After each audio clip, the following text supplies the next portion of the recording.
Welcome back to the show. I am so excited to introduce you to Dr. Mary Darden, who I've known quite a while. Your Indeed. husband, Bob Darden, of course, was just sitting right where you were talking about his wonderful book with Dr. Stephen Newby Yeah. on Andre Crouch. Yep. And so writing books is sort of just runs in your family, right? Well, it does. I mean, it's really Bob's fault, though. He started it. I mean, he'd written so many books, and I finally thought, well, if he's going to write 20 or 30 books, I better write one or two. So I jumped in and did. All right, but you have a particular area of expertise, and it has to do with higher education. It does. And you've won all kinds of accolades in the things that you do to help college presidents, help colleges, figure out their way when they're having issues. And so you have founded HEI, Higher Education Innovation, which I want to Correct. talk about. But first of all, to tell everybody that you teach at Baylor. I did. Or you did. Well, yeah, off and on. I have 2 degrees from Baylor. My master's and my doctorate are from Baylor. And I was a research assistant and a teaching assistant there with with each degree. So I did for a while, but it's been a long time. It's been actually Oh, really? like 20 years since I taught at Baylor. Bob taught until 2 years ago. He retired. Right. And he recently, I know he retired not too long ago.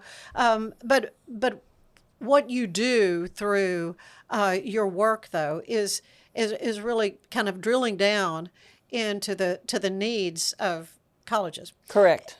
because they're a business, Right. just like Right. anything else, and frankly, they're kind of struggling right now. Yes, they are. Is it because of COVID, or is it something that's kind of manifested itself? I know you in your brand new book, which is really why we've gathered here today, is to talk about transforming higher education.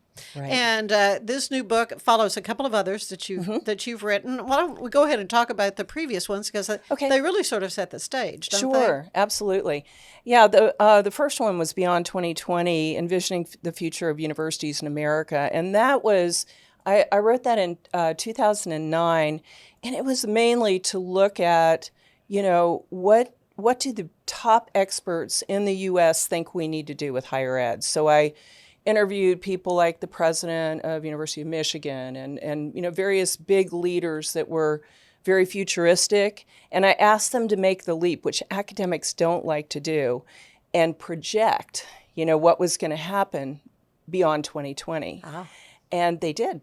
And so we got some really interesting insights, information, advice on direction. And the next book, this one was 2021, and it was after I'd done research, after I started HEI, I did a lot of research and found that higher ed did indeed need a lot of transforming. And so, how do we do that? What are the areas that need transforming? And I actually was challenged by two of my mentors. You may know one of them. Jay Box, I don't know if you know Jay, he's former academic VP at MCC, and he ended up being president of the Kentucky Community and Technical College System, so big job. Yeah, And yeah. More than one campus, I take it. Oh yeah, I think Yeah. he told me he hired 14 presidents in his 5 years Oh, my. there, so he had at least that many. Yeah, wow.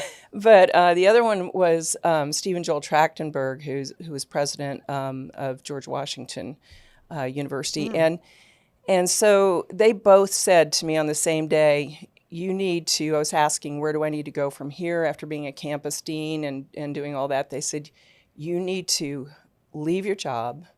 You need to start a company that is going to research what higher education needs to do to transform for the future, because we presidents are too busy. We can't do that. Right. And so I did. Terrified, I did it. And the results of that was, what I found out was put into the Entrepreneuring the Future of Higher Education, Radical Transformation in Times of Profound Change. So those were the two. One was kind of fishing trying to figure out what could happen. Yeah, Yeah. exactly. From people that would know best, that had been in it for their whole career and were top in their field. And then the second one was, what have we learned? What advice can we give for colleges that are seeking to be better, to transform, to be more relevant? And so that was that book. And then this one is the results of who's done it. It's the people, the bold leaders that kind of embraced that entrepreneurial, innovative model and ran with it and succeeded. So yeah, I love how you use the word entrepreneurial dealing with colleges. I think people may not put those two together. Right. Yeah. Just the concepts. So, in fact, I'll see if I can find it in my notes. The difference between let me see if I can find that. I can't find it. I use the word entrepreneuring. I think I may be the first one to use it because as kind of a verb. So yeah, well, no, that's true, and I think everybody gets it, understands what that means. Yeah. Yeah, businesses have always understood that they needed to be. And I often, when I talk to presidents, I say we really need to think a little more Silicon Valley and a little less ivory tower. Because we are the researchers, we are the truth tellers, we are the people that are trained to go out there and find out what works and what doesn't. What's going to cure cancer? What are the solutions to our world's problems, which, hunger, poverty, death, disease, all these pandemics. We're the ones that are the trained scientists, the trained researchers to find those, and we know how to do it right. We know how to go in and minimize, influences that will corrupt data and get good data and share that with people. So, and in order to do that, we've got to be in the world. We have to partner with business and industry because they're the ones that are actually implementing so much of that. If you find a drug that's going to cure cancer, well, you need a pharmaceutical company that's then going to manufacture it. Yeah. You need to partner, and they also are ready, willing, and able to help fund the research, that we're doing. And so it's really, really important that we reach outside that ivory tower. We partner more. We find more relevancy. We have to really actively be the solution finders for the world. Yeah, what you're talking about reminds me of when I had the chance to speak with engineering professor at Baylor, Dr. Brian Garner, who wanted to solve a problem and ended up designing something that was a product, the Miracult, which kind of mimicked the movements of a horse. And then through the work of the brick at Baylor, Baylor has kind of taken this to heart because now they can move on to producing this product. Right. Yeah, it is innovative. Found what I was looking for, and that is talking about what is sustaining innovation and disruptive innovation. That's what I wanted to ask you. What is that? Okay, before I jump into that answer, I did want to say that we started in the brick. And that may be where you're thinking the Baylor connection, because they actually I pitched our company, and they're usually high tech, but we were kind of on the edge and kind of a new field, and so they accepted us to come in and into the incubator there. I love that. So we actually had our birth there. So, so sustaining innovation and disruptive innovation. I'll do disruptive first. Disruptive is, a lot of people know this story about Blockbuster and Netflix. So Blockbuster had the video industry. They had all the stores. Some of us old enough to remember, going getting our video. Oh, we do. and so they had the industry tied up in multi-million-dollar industry. And then streaming came along, and somebody approached them and said, I think you might want to consider this. And they thought, no, we got this business, we got it. So, I'm oversimplifying this big time, but Netflix said, I think we'll try that. And within 10 years, Blockbuster went bankrupt, Netflix went way beyond. So disruptive is somebody comes along with a product that's better, It may be cheaper. It may be, a lot of things better in a lot of ways. And it disrupts the existing market. So sustaining innovation is kind of more of a progression. And it's something that, we all need to continuously be innovative in higher ed anyway, but in business, because change is happening so fast. And that's the big stimulant, is the rapid level of change with the internet. We got the internet, and then now with AI, oh my gosh, we have not even scratched the surface. Mm-hmm. I'm reading Eric Schmidt's book on AI right now. And I actually got to hear him speak in Nantucket this summer. Brilliant book, and just really exciting and really terrifying. Really terrifying. So we've got to be very, very careful. It's a wonderful tool. It's going to save us so much time and energy and be able to make us move at light speed instead of, a slow walk or run. But it also is something that there are real dangers and real risks with it. So just, on the higher education level, I mean, students using it to turn in papers. Right. I mean, it's just a basic, right. How is that going to be handled? Right. Because they're going to do it. Exactly. And a lot of people are going back to, this is another thing that dates me, Blue books. Blue books. I know. Yeah. That's just what you did. That's how you took a test. That's right. To show what you knew, you wrote it out. That's right. Handwritten. So yeah. We're kind of, we're going to be dancing across that line for a long time.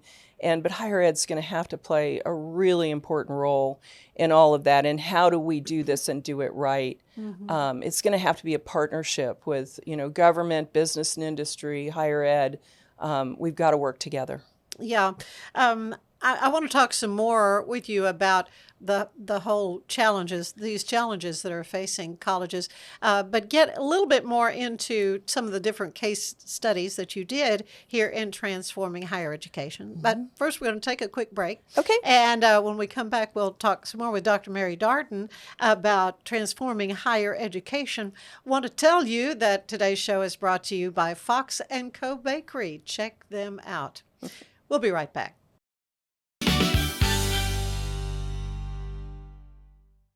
With a focus on performance, design, and customer service, we're here to help you work smarter, not harder. Join us on our journey to simplify your world. Visit acasis.com today. That's ACASIS.com today. At 4U Health, we believe wellness and lab testing should be accessible, inclusive, and yes, fun. With our tech-powered at-home lab test, you save time and money while feeling your best. 4U Health. Visit 4uhealth.com today. Overwhelmed by your inbox? Clean Email is here to help. Organize, clean, and manage your emails with powerful automation tools. Say goodbye to spam and clutter and enjoy a stress-free inbox. Try Clean Email today at cleanemail.com. If your home's feeling a bit dated or you're dreaming of that beautiful outdoor oasis, I have got the team for you.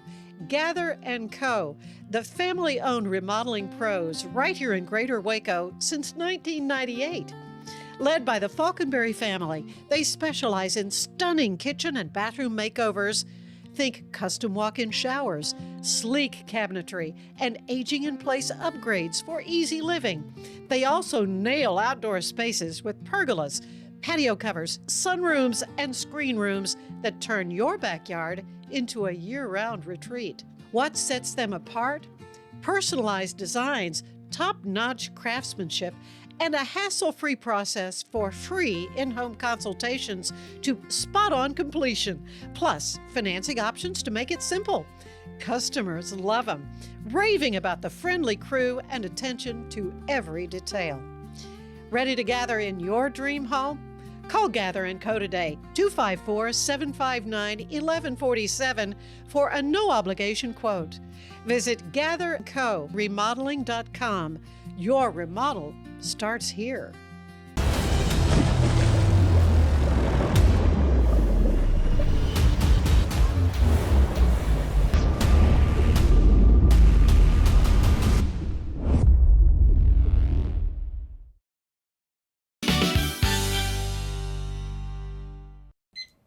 And And welcome back to the show. I'm here with Dr. Mary Darden, who has written a new book, Transforming Higher Education.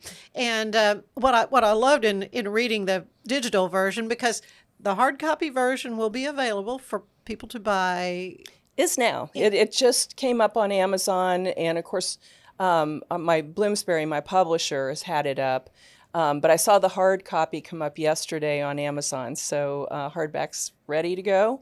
But they are going to print, I believe, today. Okay. So if you order it, you should be able to get it within 4 to 6 weeks, I think. Okay, so we're looking November delivery. Yes, yeah. Okay. Very good. Of course, that whole process of writing about, I'm just fascinated with the processes of things. And that's really kind of what you've done. You've kind of dealt with the processes of some specific colleges, Right. Everything from junior colleges to liberal arts schools. So let's just kind of an overview of what did you glean from what these colleges are dealing with? Yeah, some of them were institutions we had worked with directly because we do consult and we do train people, and especially when you talk about processes, a lot of times what we're doing is helping to fix a process that doesn't work well and make it work well. But some of these are just people that we knew of that were doing this. And so we didn't want this to be all a book about HEI. We wanted it to be... Let's pat ourselves on the back. That's right. That's right. That's okay. That's good too, though. But We thought a little of that was okay. Yeah, but, I'm good with that. Yeah. But we just saw examples of where people were doing this well. And it was, community and technical colleges, universities, from all levels, which really all have much more in common than they think. We usually separate them so much, and innovation and entrepreneuring is something they all need. And so, anyway, we just took their stories, the success stories, hoping our desire was to inspire entrepreneurship and innovation, to give hope to the universities and colleges that are struggling, which more than half of them are really, really struggling. And we get about 1.5 mergers or closings per week now. That's a lot. Yeah. That's and really it's stunning. escalating. Yeah, it's escalating. So we have a lot of colleges failing, a lot of them. And bottom line, why? I mean, enrollment, I guess, is well, it's personally. money. Money is the. But it's not that simple, of course. But money is the main reason they fail. They just don't have enough money to pay all the bills because costs are going up, and actually higher education is free in almost half the states in the United States right now, at least to the associate degree level, and many states are now offering a bachelor's degree. And I made the prediction 15 years ago, which really made my colleagues mad, that higher education would be free in the future, that's where we're going. And it's happening. It's not because I said it. It's not my fault. But it's just something that is kind of a no-brainer. High school used to be private. Lots of all education had a price tag to some extent, long ago. And gradually we realized there's value in having education for all people. And so that's been extended, to the higher ed level. And as we become more and more specialized, in every area, more training, more education is required. So the stories in the book are mainly really bold and innovative leaders, presidents, college presidents that said, I get it, we're going to do this. So they'll pick an area. They may partner with a company like us or somebody else. They may just do something on their own. And one of my favorites is Devin Stevenson. We're actually going to be going to his university. He's at Florida Polytechnic University in Florida, and of course in Florida. And he is one of the most innovative people I've ever known, and we're going to have our president's conference there in a couple weeks. We're real excited about it. But he has done so many things at his institution, mainly in partnering with, local government. And the story in the book is not about Florida Polytech. It's actually the story of the college he was at before. He's one of those few people that have made the leap from community technical college to a university. And so that doesn't happen real often, but he is such a go-getter. I really wish he'd come work with HEI sometime. But Maybe. Hope he watches this. Maybe someday. Maybe someday.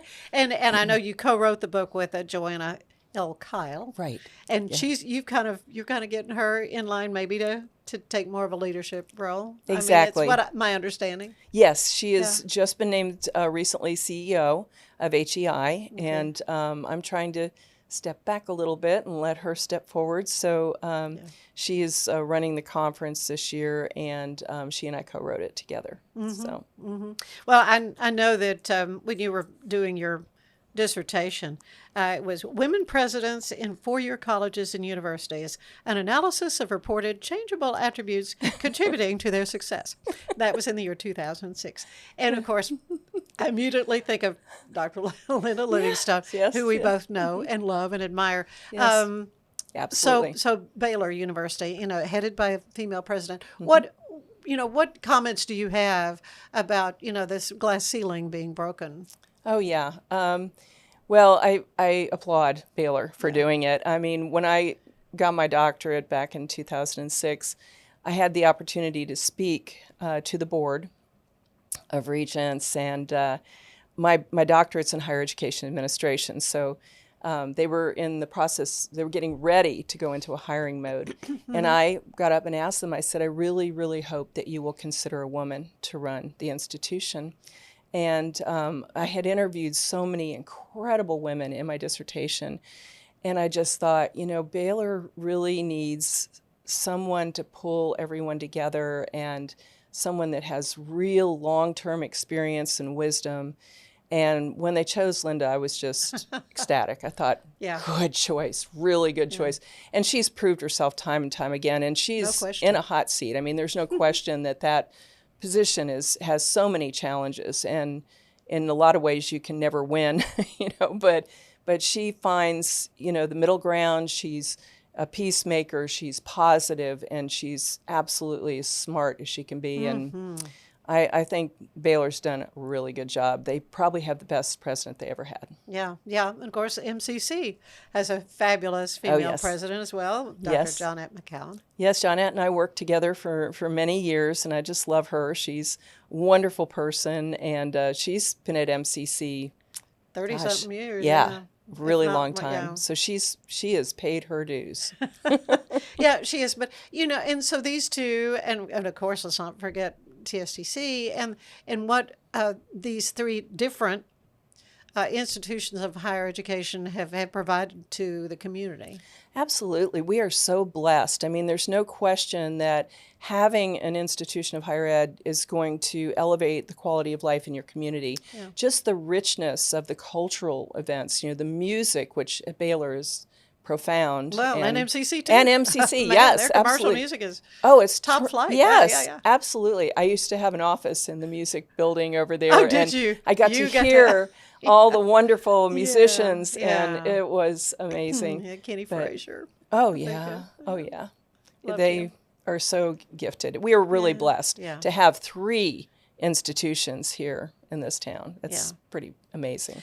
Well, and of course, then I think of the smaller communities, other communities that have just a little liberal arts college. Yeah. And so I guess I'm concerned. I mean, I'm worried about them because these statistics that you have uncovered about how they're struggling. So yes, what is the answer for them? Because I know they're important in those communities too. Oh, absolutely, and it's heartbreaking to see colleges that have been around 200 years, which we've had happen, this year close, and the answer is they have to get busy before it's too late, because so many higher ed was always really slow to change, which was a strength for them for a long time, because, when the world was changing, they were kind of, steadfast but when the change in technology and all these really big, massive, impactful changes started happening, higher ed wasn't keeping up. They weren't doing as good a job as they needed to. they kind of cling to the past because they're trained to do that in some ways, but they're going to have to let go. They're going to have to say, okay, we need to take the meat, spit out the bones. We need to be innovative. We need to get in there, take the risk. And for some of them, it's a huge risk. It's an existential risk, because hard for them to. Oh, yeah. When you're already maybe on the cliff, and then you say, okay, you want me to take a big risk and risk it all and gamble it all on one thing. And but those are the ones that are succeeding, are the ones that are doing that. And you can't isolate yourself. You can't live in a bubble anymore. So we have to be able to integrate better and be more relevant in what we teach. There's been a lot of criticism of higher education, and I do want to say and set the record straight, a lot of this is unfounded. A lot of people say, well, higher education is not relevant anymore. You don't need degrees. And, I'll take something as simple as the last census. If you look at income, based on level of degree that you have in higher education, there is a direct and profound correlation between higher levels of higher education and higher levels of income. So, where you get the person that maybe didn't finish high school or didn't go to college would be down in about the $20,000 a year average. And then you get the people with the doctorate and professional degree who are averaging over $90,000, $100,000. And that's at all ages and levels on average. So there's no question that it's a value. Can we do it better? Yes. And that's part of what we're trying to do is say, let's be the best we can be. Let's not just, try to keep on enrolling people and keep on doing the trivium and the quadrivium. Let's try to really be innovative and prepare the entrepreneurs for tomorrow. Well, that's what's going to be so important. Yes. Because you really, you don't go to college necessarily to be trained to do something. Maybe a technical school, yes, the plumbers, and Lord knows we need plumbers, we need electricians, sure, people who know how to do stuff, and that takes training, and that takes going to college, but they need to know how to think and problem solve. Those are the kind of things that need to be taught because in a few years, the jobs that will be available for those students coming out haven't been invented yet. Exactly. Most of the jobs that will be happening around 2030 and later, we don't even know what they are. We don't know what they're going to be. And that change, you have to have people that can critically think, are educated enough, are skilled enough in communication and all kinds of things so that they can make the pivot, whatever that may be. They can make the leap. But we also are seeing people having to go back again and again and retool and retrain. Right. And so it's really, we talk about preparing for the workforce, preparing for jobs. And I talk a lot about, well, we have to be better at specifically preparing for some of this too, like AI. We have to be able to specifically prepare for that and focus more on that. And people have said, well, do you think we should throw out critical thinking and all that? I said, no, we've got to do it all. Oh, yeah. We have to do it all. We have to teach people to think. We don't tell them what to think. We try to help them learn how to think and how to curate information because we have the World Wide Web at our fingertips right now. Oh, yeah. And just this little thing right here has got just about look it up. everything to be known, Yeah. So what we need to do is learn how to curate that. How do we... And we're curating knowledge more than it used to be a professor up in front of the room sharing the wisdom of and the library and the books in the library. Socrates and yes. that whole paradigm. And it's really not as much that anymore as teaching people, here's all this information. How do you know what's good? Yeah. How do you know what's reliable? How do you know that this was well researched and properly researched? And so basically the Academy has to teach people how to do research. They have to learn how to find their own information because that's where we're going in so many ways and developing. Yeah. Your takeaways in the conclusion of the book, the things that people need to know as they're looking at this problem, more innovative and entrepreneurial. number one. What are some of Absolutely. the other things off the top of your head? Well, the relevance, Yeah. tying more to trying to get more connected with what are the current workforce, directions, and what are the emerging ones? Yeah.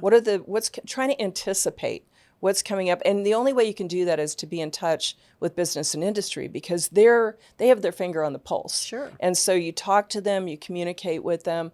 That relevancy is super important. We're going to have to do a better job of realizing that we are more than just the traditional college that educates traditional age students. Those students are disappearing. The current prospective student market, and people freak out when I tell them this, is 15% of the prospective student market is traditional age. Really? 85% is non-traditional. And by non-traditional, I'm talking about older students, often married, often in full-time jobs. People are going to come back and retool and retrain over and over again because of the change. Right. You can't do one and done anymore.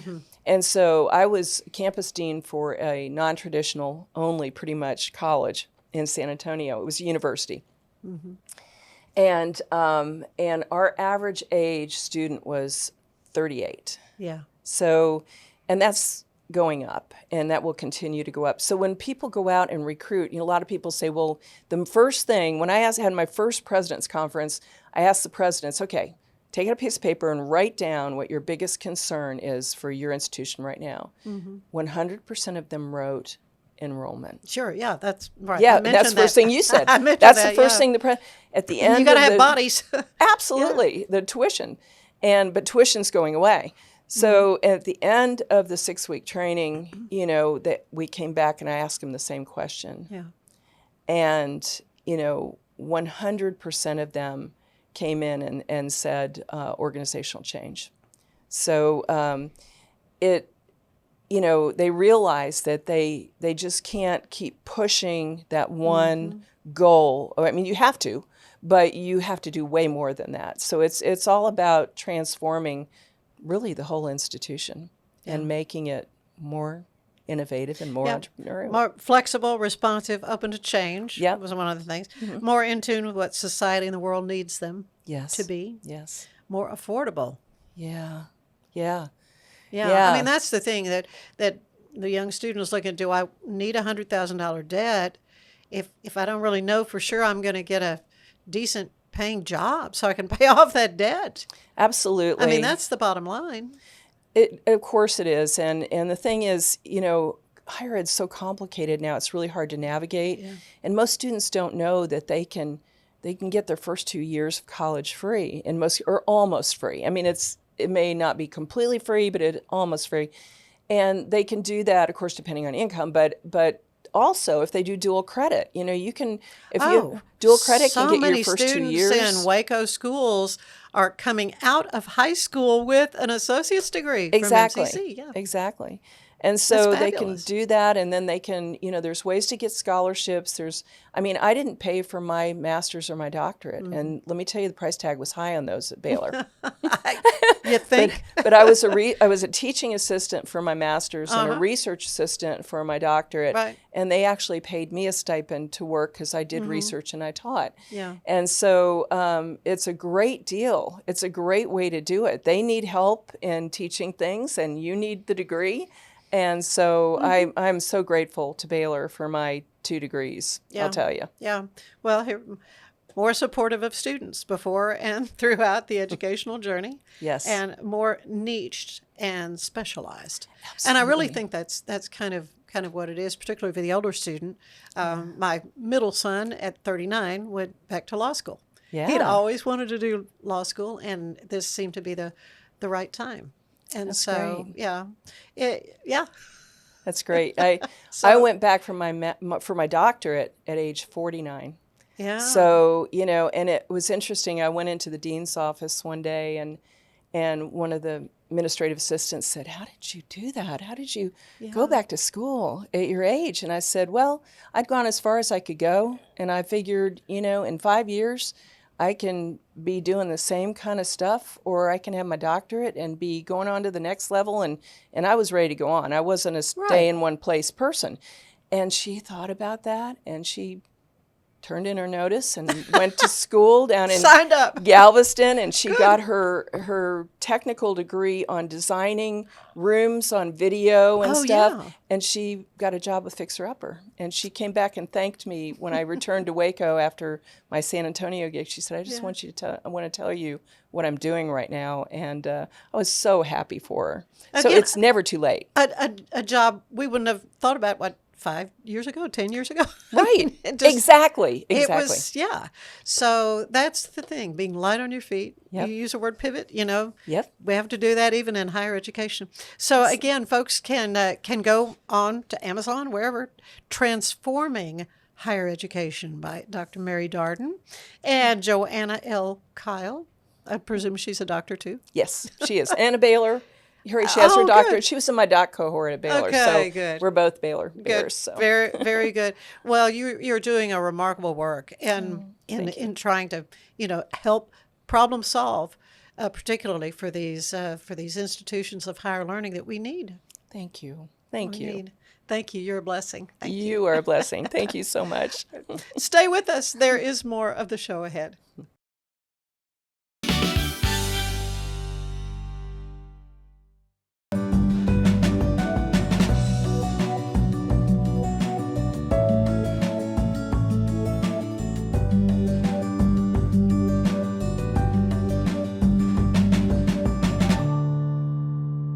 Natural Cycles identifies your fertile window by analyzing changes in your temperature. Just measure in the morning, add your temperature into the app, then learn which days you can and cannot get pregnant. It's that easy. Learn more at naturalcycles.com. At Mapiful, we believe in celebrating your journey. Our unique personalized products are designed to boost your confidence. From custom home decor to meaningful gifts, we help you cherish the memories that make you who you are. Visit mapiful.com and start celebrating your story today. At Tusains, we understand that maintaining a healthy lifestyle can be challenging, especially in today's fast-paced world. That's why our mission is to make fitness accessible to everyone, anywhere. Visit Tusains.com today and start your journey to better health. That's TOUSAINS.com. Stay with us. Elizabeth Riley has your Act Locally news coming right up. With San, owning iconic furniture no longer requires paying a premium. With over 15,000 satisfied customers worldwide, we've proven that high-quality furniture doesn't have to come with a high price tag. Explore our collection today at san.com. I am obsessed with helping business owners increase their traffic and turn it into profit through the power of Pinterest marketing. It's this amazing platform where people are looking for ideas, inspiration. They have a problem and they're actively looking for. Apollo Neuro is a new kind of wearable that helps your body recover from stress, that helps you calm down and feel better. You sleep better, and you can get back to being yourself. Learn more at apolloneuro.com.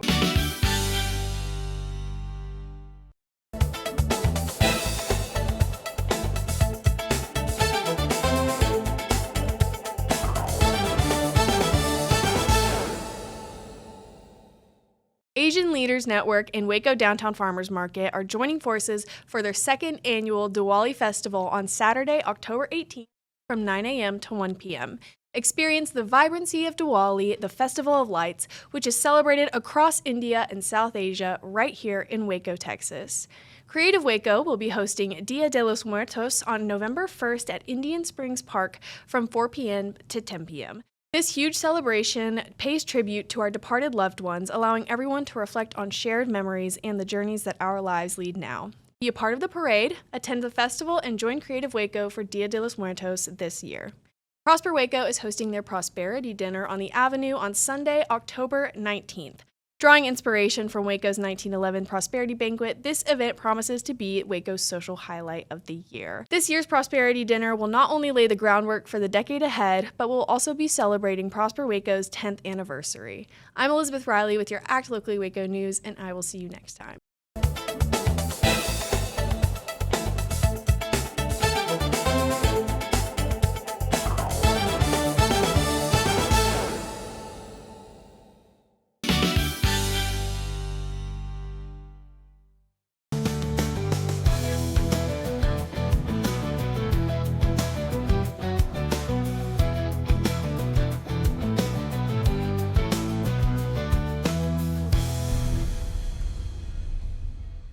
Tervis is all about staying hydrated. Each product is built to last and comes in endless designs to match your personality. Stay refreshed and express yourself with Tervis. Visit tervis.com today and find your perfect tumbler.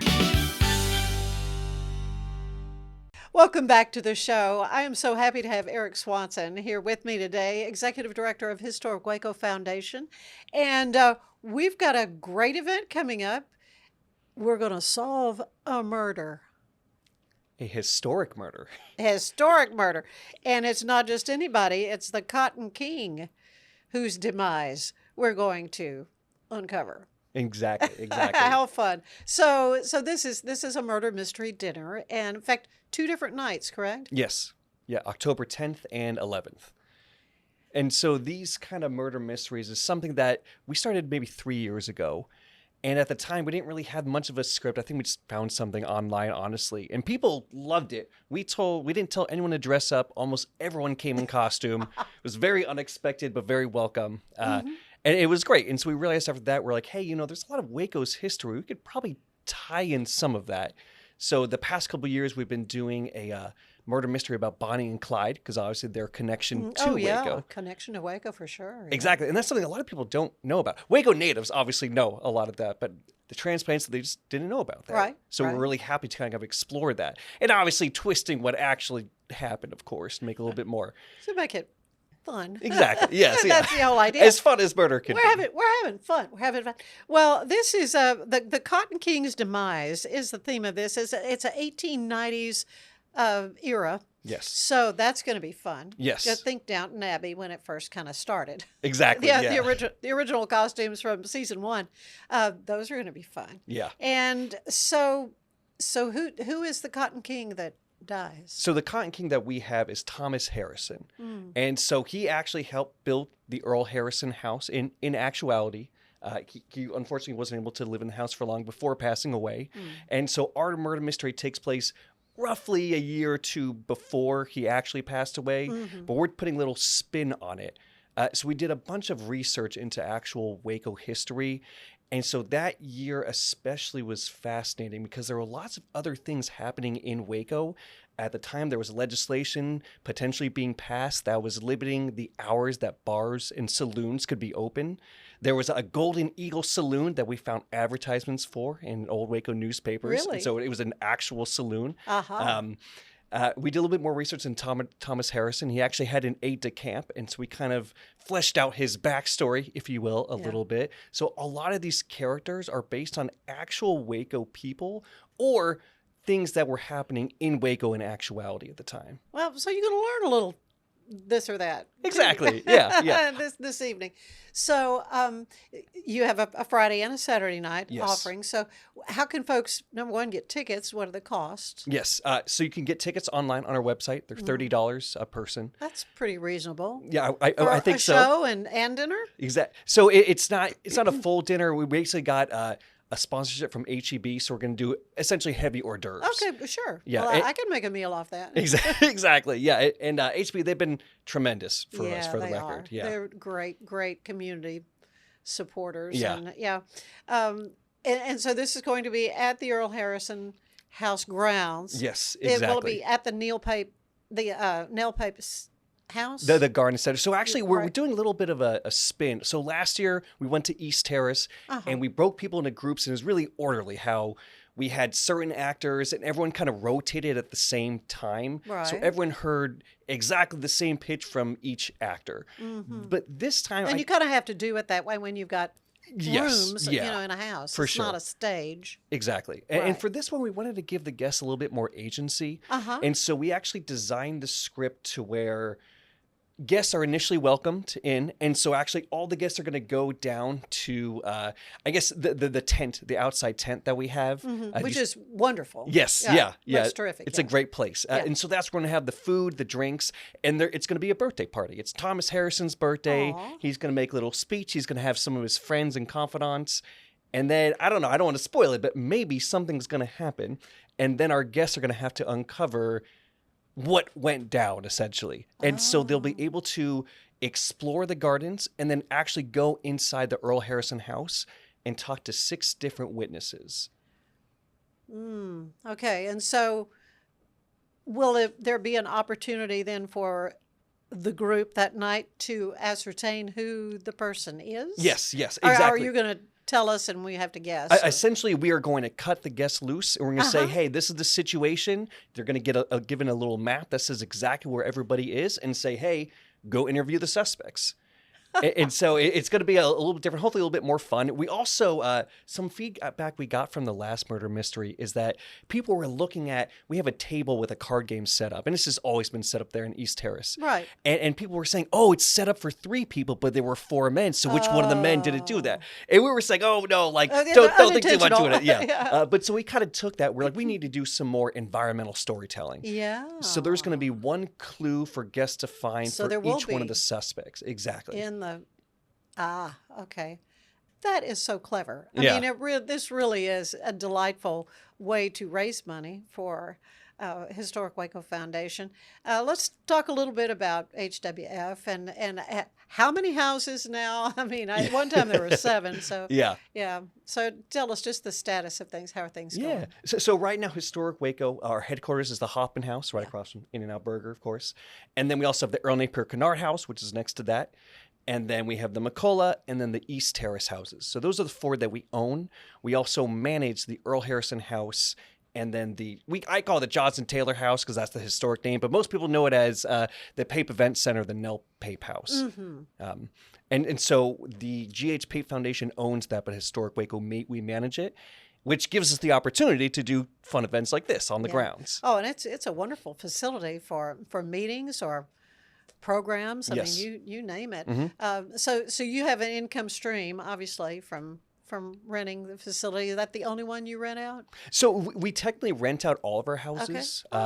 For a variety of things. We have a couple of garden clubs meet at some of our houses as well. But really, the biggest revenue generator is weddings.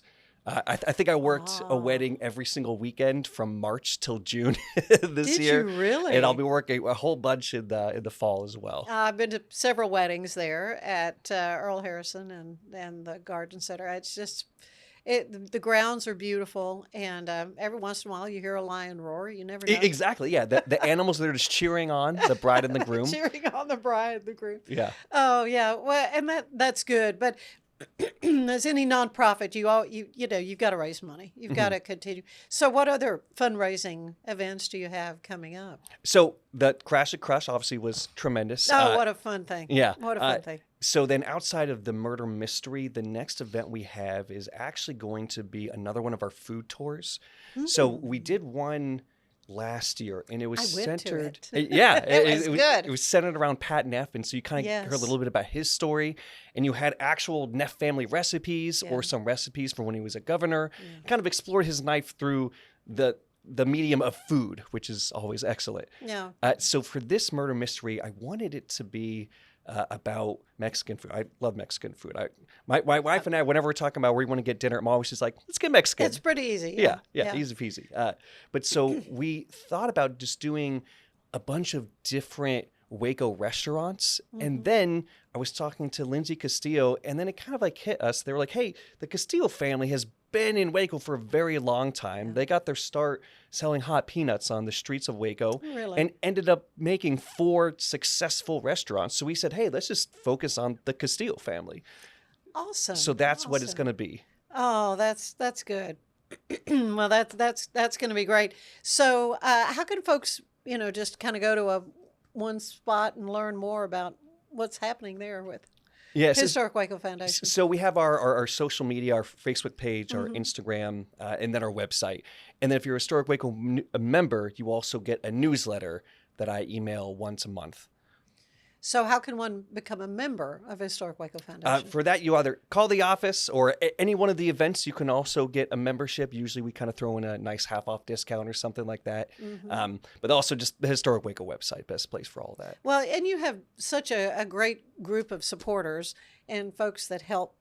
Do you still do Attic Treasures? We do, actually. So we did it my very first year in 2022. And then 23 and 24, we just couldn't find a building to host the event. But so this year, we actually partnered with Shepherd's Heart, who were incredible. And so they gave us their space for free, essentially. And so we had it, and we raised more than we thought we would have. So it was a really excellent kind of return to form for us. So yes, that's something we plan on doing again. And that's what time of year? It's typically in early May. I was going to say, it seems like it's always been in May. So that's good. Yeah, we did a little later this year, but hopefully next year we kind of get back on. But October, this fall, we are really kicking things off for the season with this wonderful murder mystery. It's an 1890s themed Cotton King's Demise on October 10th and 11th at the Pape Gardens Event Center. It's great. Thank you, Erik. I mean, you're doing all the good, and appreciate all that you do for the preservation of this really important and treasured part of Waco's history. Thank you. It's a fascinating subject. It's something I take very seriously. My staff, the volunteers, I couldn't do it without them. Oh, no. Yeah. And this event, though, this is what's going to be fun. 6 to 9. The time frame. So again, tickets are $30. historicwaco.org. Folks can go to sign up. Well, thank you so much for having me. I appreciate it as always. Thank you, Erik. Thank you. Stay with us. There's more of the show ahead.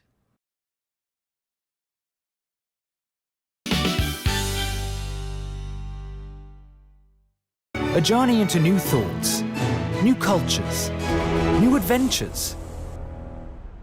So what are you waiting for? Start your journey with Babbel now. Go to babbel.com or download the app. It's the Restore Clarity Focus Patch, my little secret weapon for staying sharp, focused, and on task. Each box comes with simple instructions inside, so you always know exactly how to apply it. Each patch lasts for 3 days. I love that I can wear it all day. Tasmanian spring water range from Sand and Sky. This range is really good for dry and dehydrated skin like myself, packed with 2 types of hyaluronic acid, fermented sea kelp to reduce redness, and my skin feels so dewy and so hydrated. Experience with the Bosley MD hair regrowth kit was amazing. It was easy to use. It let me take off my hat. I could go in public and have my picture taken and feel normal again. BosleyMD.com.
Golf Partner, the world's largest golf store network, offers more purchasing opportunities than anywhere else. With a dominant market share and a wider selection of quality secondhand golf clubs than our competitors, we make it easy for you to enjoy the game with affordable, top-quality equipment. Golf Partner.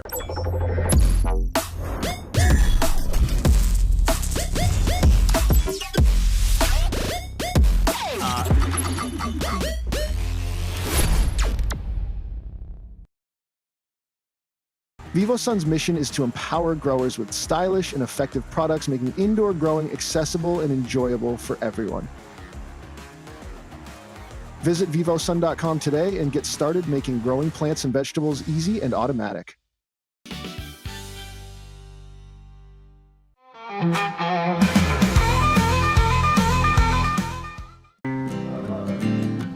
Me and Jesus are getting tighter each day. I've been drinking tequila in the evenings, listening to what he's got to say. We all know the Lord sure does work in mysterious ways.